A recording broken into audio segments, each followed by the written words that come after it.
Hello, সবাই কেমন আছেন? আজ আমরা 32 বিসিএস বিশেষের প্রিলিমিনারি টেস্টের বাংলা অংশের প্রশ্নের সমাধানগুলো একটু দেখব। বৃক্ষ শব্দের সমার্থক শব্দ কোনটি? বৃক্ষ শব্দের সমার্থক শব্দ বিটপি। কলাপি হচ্ছে ময়ূরের সমার্থক শব্দ, নিরোধী সাগরের সমার্থক শব্দ এবং অবনী হচ্ছে পৃথিবীর সমার্থক শব্দ। সাবকনসিয়াস শব্দটির বাংলা পারিভাষিক শব্দ কোনটি? সেটা হচ্ছে অবচেতন। অবচেতন আর চেতনাহীন শব্দের ইংরেজি শব্দ হচ্ছে আনকনসিয়াস। কোনটি ইংরেজি শব্দ? ইংরেজি শব্দ হচ্ছে কমা। ম্যাজেন্টা হচ্ছে ইটালীয় শব্দ, পিস্তল পর্তুগিজ শব্দ, আলমারিও পর্তুগিজ শব্দ। শূন্যপ্রাণ রচনা করেছেন রামাই পণ্ডিত।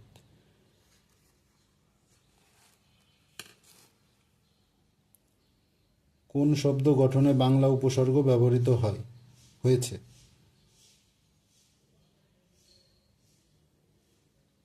অনাবৃষ্টি। আমরা জানি যে বাংলা খাঁটি উপসর্গ হচ্ছে 21টি। পালাওম ভ্রমণ কাহিনীটি কার রচনা? পালাওম ভ্রমণ কাহিনীটি সঞ্জীব চন্দ্র চট্টোপাধ্যায়ের রচনা।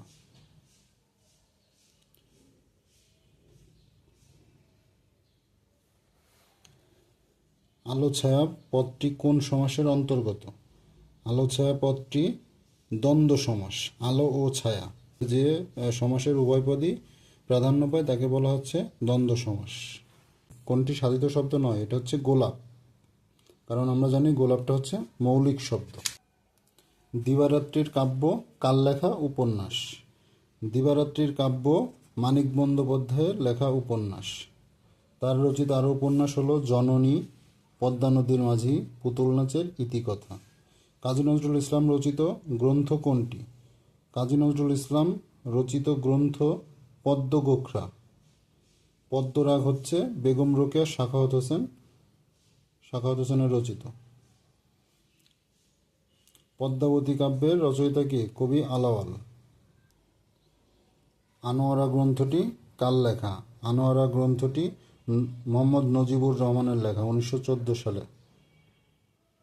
বীরবল ছদ্মনামে কে লিখতেন? বীরবল ছদ্মনামে লিখতেন প্রমথ চৌধুরী।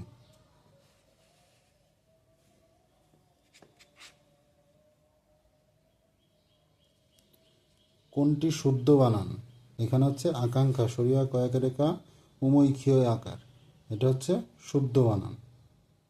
কোনটি বাতাস শব্দের সমার্থক নয়? বাতাস শব্দের সমার্থক নয় হচ্ছে পাবক। ভাষার ক্ষুদ্রতম একক কোনটি?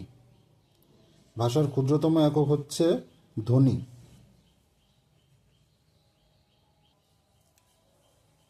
মা ছিল না বলে কেউ তার চুল বেঁধে দেয়নি, এটি একটি কি ধরনের বাক্য? এটি হচ্ছে একটি সরল বাক্য। গাছ পাথর বাগধারার অর্থ কি? গাছ পাথর বাগধারার অর্থ হচ্ছে হিসাব নিকাশ। তুমি অধম তাই বলে আমি উত্তম না হইব কেন? এই প্রবাদটির রচয়িতা কে? এই প্রবাদটির রচয়িতা হচ্ছে বঙ্কিমচন্দ্র চট্টোপাধ্যায়।